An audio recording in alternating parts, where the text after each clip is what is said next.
दोस्तों नमस्कार। यूट्यूब के चैनल पॉलिटिकल हंट माइल से मैं गंगाराम मायल। दोस्तों आज हम पढ़ने वाले हैं प्लेटो का शिक्षा सिद्धांत। तो प्लेटो के शिक्षा सिद्धांत को जानने से पहले ये देख लेते हैं कि आखिर प्लेटो कौन था। तो देखिए, प्लेटो एक महान पाश्चात्य राजनीतिक विचारकों में से एक प्रमुख विचारक था।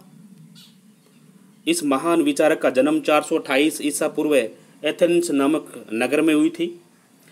प्लेटो की माता का नाम प्रेक्षण था और पिता का नाम अरिस्टोन था। प्लेटो के असली नाम की बात करें तो इनका वास्तविक नाम था अरिस्तोकलिस। प्लेटो का विशाल शरीर था, लंबी चौड़ी भुजाएं थीं, खूब लंबा चौड़ा शरीर था। तो इस शरीर को देखते हुए प्लेटो का एक शारीरिक शिक्षक था, उसने प्लेटो को एक नया नाम दिया और वह नाम था अफलातून। तो बहुत सारी बुकों में प्लेटो का नाम अफलातून भी पढ़ने को मिलता है।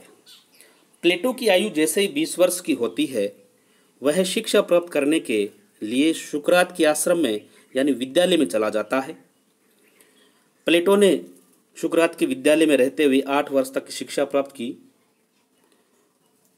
फिर 399 ईसा पूर्व में सुकरात को वहाँ के शासकों द्वारा मृत्युदंड दे दिया जाता है। इस सुकरात की इस मृत्यु की वजह से प्लेटो को बहुत बड़ा एक सदमा लगा, आघात पहुंचा और उसने उसी समय यह प्रतिज्ञा कर ली थी कि आप तो मृत्यु को प्राप्त हो गए, लेकिन आपने जिस कार्य के लिए जो बीड़ा उठाया था, यानी जिस कार्य की शुरुआत आपने की थी, उस कार्य को पूरा करने का प्रयास मैं करूँगा। और प्लेटो ने अपने जीवन में बहुत सारी कृतियाँ लिखी, बहुत सारे उसने कल्पनात्मक कार्य किए। इस प्रकार प्लेटो 347 ईसा पूर्व में 81 वर्ष पूर्ण हो जाने के बाद में उनकी एक आकस्मिक मृत्यु हो जाती है। अब हम देखते हैं प्लेटो का जो शिक्षा सिद्धांत उन्होंने दिया था। तो इस शिक्षा सिद्धांत को देने से पहले प्लेटो ने अपने आसपास के क्षेत्र में जो भी उस समय की शिक्षा पद्धतियां प्रचलन में थी, उन्होंने उनकी ओर सबसे पहले ध्यान आकर्षित किया कि आखिर 2 विशाल नगर राज्य थे, एक का नाम एथेंस था, दूसरे का नाम स्पार्टा था। तो इन दोनों नगर राज्यों में शिक्षा की पद्धति किस प्रकार से संचालित थी, सबसे पहले प्लेटो ने इनको देखा। तो बात करते हैं कि उस समय 2 नगर राज्यों में शिक्षा की पद्धतियां प्रचलन में थी। तो पहले राज्य का नाम था एथेंस। तो एथेंस में शिक्षा की किस प्रकार से व्यवस्था थी, तो यहाँ शिक्षा की कोई सार्वजनिक व्यवस्था नहीं थी, यानी राज्य की ओर से शिक्षा दिलाने का कोई कार्य नहीं था। शिक्षा का जो कार्य जो था वो व्यक्तिगत था। जो अभिभावक अपने बच्चों को शिक्षा दिलाने का कार्य करते थे, तो वह अपने दम पर ही शिक्षित कराने का कार्य करते थे, यानी यूं कहें कि प्राइवेट ही शिक्षा का एक व्यवसाय था। और शिक्षा दिलाने का कार्य जो करते थे वो सोफिस्ट कहलाते थे, जो शिक्षा के बदले में धन लेते थे। तो इस प्रकार से शिक्षा का कार्य राज्य का कार्य न होकर के एक परिवार का एक उत्तरदायित्व हो गया था। इस प्रकार की व्यवस्था थी एथेंस नामक नगर में। और दूसरा राज्य जो था उसका नाम था स्पार्टा। तो स्पार्टा में शिक्षा की पद्धति किस प्रकार से थी, तो स्पार्टा में एथेंस से बिल्कुल विपरीत स्थिति में थी। कैसे कि यहाँ की शिक्षा जो थी वो पूर्णतः राज्य द्वारा संचालित थी। क्यों थी? क्योंकि स्पार्टा की एक मजबूरी थी। क्या थी कि स्पार्टा चारों ओर से विरोधियों से घिरा हुआ रहता था, यानी उसके जितने भी पड़ोसी थे वो सब के सब उनके साथ में हर समय संघर्ष करते रहते थे, यूँ कहें कि वो दुश्मन देश थे उनके। तो अतः यहाँ सैनिक प्रशिक्षण अनिवार्य था। और सबसे अच्छी बात यह थी स्पार्टा की कि यहाँ पुरुषों के साथ साथ में स्त्रियों को भी शिक्षा दिलाने का कार्य राज्य की ओर से अनिवार्य था। जैसे स्पार्टा के परिवार में, यानी स्पार्टा की इस राज्य में किसी एक फैमिली में बच्चे की आयु 7 वर्ष हो जाती थी, तो उसके बाद में उस सरकार द्वारा उस बच्चे को फ्री में शिक्षा दिलाने का कार्य किया जाता था। तो राज्य अधिकारी आते थे और राज्य अधिकारियों द्वारा उन बच्चों का नामांकन कर लिया जाता था। उसके बाद में संपूर्ण शिक्षा दिलाने की व्यवस्था जो थी वो राज्य द्वारा होती थी। तो इस प्रकार से एथेंस और स्पार्टा में शिक्षा पद्धतियाँ प्रचलन में थी, लेकिन दोनों में बहुत सारा अंतर था। अब प्लेटो ने क्या किया, अपनी शिक्षा योजना को पूर्ण रूप देने से पहले एथेंस और स्पार्टा दोनों की शिक्षा प्रणालियों के गुणों को शामिल किया और दोनों के राज्यों में जो शासन जो शिक्षा प्रणाली जो चल रही थी उसमें जो विभिन्न प्रकार के जो दोष थे उन दोषों को मिटाने का प्रयास किया और फिर प्लेटो ने अपनी एक नई शिक्षा योजना लागू की। अब प्लेटो ने अपनी शिक्षा योजना को दो भागों में बांटा, पहली प्राथमिक शिक्षा और दूसरी उच्च शिक्षा। प्राथमिक शिक्षा में प्लेटो ने बालक की आयु 6 से लेकर के 20 वर्ष तक की आयु रखी है। यानी जैसे ही बालक की आयु 6 वर्ष हो जाती है वह शिक्षा प्राप्त करने की योग्य हो जाता है और 20 वर्ष तक की आयु में वह जो शिक्षा प्राप्त करेगा वह प्राथमिक शिक्षा कहलाएगी। अब इस 20 वर्ष तक की शिक्षा में प्लेटो ने सिलेबस में दो प्रकार के पाठ्यक्रम को स्थान दिया है। पहला था शारीरिक शिक्षा और दूसरा है मानसिक शिक्षा। इन दोनों पाठ्यक्रमों से प्लेटो का उद्देश्य क्या था कि शारीरिक विकास के लिए विद्यार्थियों को व्यायाम की, कसरत की, वर्जिश की जरूरत रहेगी और मानसिक विकास के लिए उनको संगीत की शिक्षा दी जाएगी। अगर शरीर से और मानसिक से दोनों ओर से अगर विद्यार्थी तैयार होगा तो वह आगे जाकर के देश के लिए बहुत ही अच्छा कार्य करेगा। तो इस प्रकार से शरीर को मजबूत कर रखने के लिए व्यायाम और दिमाग को तेज करने के लिए संगीत की शिक्षा को उचित माना। जहाँ संगीत मस्तिष्क का विकास करता है वहाँ व्यायाम शरीर को मजबूत बनाता है। तो इसलिए प्लेटो ने इस 20 वर्ष तक की शिक्षा को 3 विभिन्न श्रृंखला में बांटा है। 6 से 20 वर्ष तक की शिक्षा में भी उसने 3 विभिन्न श्रृंखला में विभाजित किया है कि एक ही प्रकार की शिक्षा नहीं चलेगी। अलग अलग एज वाइज जैसे जैसे बालक विकास करता जाएगा वैसे वैसे पाठ्यक्रम जो था वो सिलेबस था उसमें थोड़ा बहुत परिवर्तन करता रहा है प्लेटो। तो सबसे पहले धार्मिक व नैतिक शिक्षा ये दी जाएगी 6 वर्ष से लेकर के और 12 वर्ष तक। 6 से 12 वर्ष तक के विद्यार्थियों को धार्मिक व नैतिक शिक्षा से संबंधित पाठ्यक्रम जो भी सिलेबस है वो पूरा करवाया जाएगा। दूसरी श्रेणी में रखा है व्यायाम और संगीत की शिक्षा। ये 12 से 18 वर्ष की आयु के बीच में होगा और फिर 2 वर्ष 18 और 20। 2 वर्ष में क्या होगा, साहस, आत्मनियंत्रण, अनुशासन को बनाए रखने के लिए सैनिक शिक्षा दी जाएगी। ये प्राथमिक शिक्षा थी 6 से 20 वर्ष की आयु के बीच में। अब प्लेटो यहाँ यह कहता है कि जैसे ही 20 वर्ष की आयु पूर्ण कर लेता है बालक, उसके बाद में प्राथमिक शिक्षा पूरी होने के लिए एक एग्जाम की, एक परीक्षा करवाने की व्यवस्था करता है।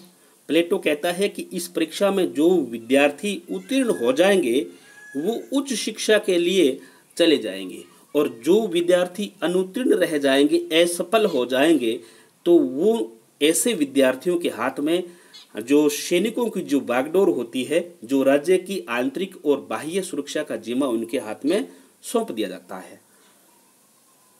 अब जो विद्यार्थी उत्तीर्ण हो गए उनको उच्च शिक्षा में प्रवेश दे दिया जाता है और उच्च शिक्षा की एज रखी गई है 20 से लेकर के 35 आयु तक के बीच में। उच्च शिक्षा में क्या रखा गया है? प्लेटो का सबसे महत्वपूर्ण और मौलिक सुझाव उच्च शिक्षा की व्यवस्था के संबंध में है। यानी प्लेटो वास्तव में जो प्राप्त करना चाहता है वो उच्च शिक्षा के माध्यम से ही कुछ प्राप्त करना चाह रहा है। 20 से 30 वर्ष की अवस्था में, यानी उच्च शिक्षा को भी उसने 2 भागों में बांटा है। तो ये 20 और 30 वर्ष, एक 10 वर्ष की जो शिक्षा दी जा रही है, इसमें क्या होगा, शिक्षा द्वारा विद्यार्थियों को प्रशासक वर्ग के लिए तैयार करना है। यानी उसको जो जिस चीज की तलाश है वह है दार्शनिक वर्ग। उसको अपने राज्य का संचालन करने के लिए एक दार्शनिक वर्ग चाहिए और वह दार्शनिक वर्ग उच्च शिक्षा के माध्यम से ही उनको तलाशना है। तो प्लेटो ने उच्च शिक्षा को 3 भागों में बांटा है। अगर प्रथम भाग की बात करें तो वह है वैज्ञानिक शिक्षा। ये 10 वर्ष की शिक्षा होगी। 20 वर्ष से लेकर 30 वर्ष तक की आयु की विद्यार्थियों को 10 वर्ष के लिए शिक्षा दी जाएगी। इसमें क्या होगा, देखिए, प्राथमिक शिक्षा में उत्तीर्ण विद्यार्थियों को ही वैज्ञानिक शिक्षा में प्रवेश दिया जाता है। प्लेटो स्त्रियों को भी पुरुषों के समान अधिकार देता है। उच्च शिक्षा के लिए विद्यार्थियों का चुनाव निष्पक्ष भाव से ही होता है, यानी एग्जाम होता है और एग्जाम में जो भी विद्यार्थी उत्तीर्ण हो जाते हैं उनको उच्च शिक्षा में प्रवेश दे दिया जाता है। इसमें अब देखिए सिलेबस क्या रखा गया है। गणित, नीति शास्त्र, ज्योतिष और दर्शन शास्त्र का अध्ययन रखा गया है। प्लेटो ने गणित को अत्यधिक महत्व दिया है, यानी प्लेटो ने अपने गणित के नाम से एक गणित अकादमी उसने शुरू की थी और उस अकादमी के दीवारों पर बाहर नाम लिखा हुआ रहता था कि जिनको गणित का ज्ञान नहीं है वो इस अकादमी में प्रवेश नहीं कर सकेगा। उच्च शिक्षा का दूसरा भाग है दार्शनिक शिक्षा, जो 5 वर्ष के लिए दी जाएगी, 30 वर्ष से लेकर 35 वर्ष तक के बीच में। वैज्ञानिक शिक्षा की समाप्ति के बाद 30 वर्ष की आयु में एक और परीक्षा होगी, यानी वैज्ञानिक शिक्षा जैसे ही पूर्ण होगी 10 वर्ष की शिक्षा वहाँ लेने के बाद विद्यार्थियों द्वारा एक एग्जाम होगा और एग्जाम में जो विद्यार्थी सफल होंगे उनको ही दार्शनिक शिक्षा दी जाएगी। तो असफल रहने वाले विद्यार्थी राज्य के प्रशासक और सैनिक होंगे तथा उत्तीर्ण विद्यार्थियों को 5 वर्ष की गणित, तर्क, दर्शन की विशेष शिक्षा दी जाएगी। और प्लेटो का कहना है कि दर्शन प्रौढ़ावस्थाओं के लिए है, न कि युवावस्था के लिए। यानी दर्शन शास्त्र से संबंधित वास्तव में दार्शनिक बनना है तो युवाओं का काम नहीं है। दार्शनिक बनने का काम जिसकी आयु 35 वर्ष के आसपास हो जाती है, यानी प्रौढ़ अवस्था में आते हैं, वही व्यक्ति दर्शन की शिक्षा को प्राप्त करते हैं। इसीलिए प्लेटो कहता है कि मैंने 30 और 35 की आयु के बीच में दर्शन शास्त्र की शिक्षा को रखा है। अब 35 वर्ष के बाद यह देखा जाता है कि विद्यार्थियों में दार्शनिकता के गुण है या नहीं। जिसमें क्षमता होगी वह दार्शनिक प्रशासक हो सकता है। प्लेटो ने इन्हें भी भावी अभिभावक माना है, यानी जैसे ही 35 वर्ष तक की दार्शनिक की शिक्षा पूर्ण कर लेगा उसके बाद में भी वह देखेगा कि वास्तव में यह दार्शनिक बना है या नहीं, इसमें क्षमता बनी है या नहीं बनी। अगर नहीं बनी है तो प्लेटो एक और तकनीकी का सहारा लेता है। तीसरा ग्रुप है व्यवहारिक प्रशासनिक शिक्षा, यानी अभी भी उनको प्रशासक बनाया नहीं है, अभी भी उनके लिए एक और परीक्षा की एक घड़ी है और वह है 15 वर्ष का एक प्रशिक्षण। इसमें क्या होता है, इन्हें राज्य की सेवा में लिया जाता है नहीं। जैसे ही 35 वर्ष तक की दार्शनिक शिक्षा दी जाती है उसके बाद में उन सभी को राज्य की सेवा में स्थान दे दिया जाता है और 15 वर्ष की व्यवहारिक शिक्षा दी जाती है। 15 का मतलब हो गया आयु 50 वर्ष तक।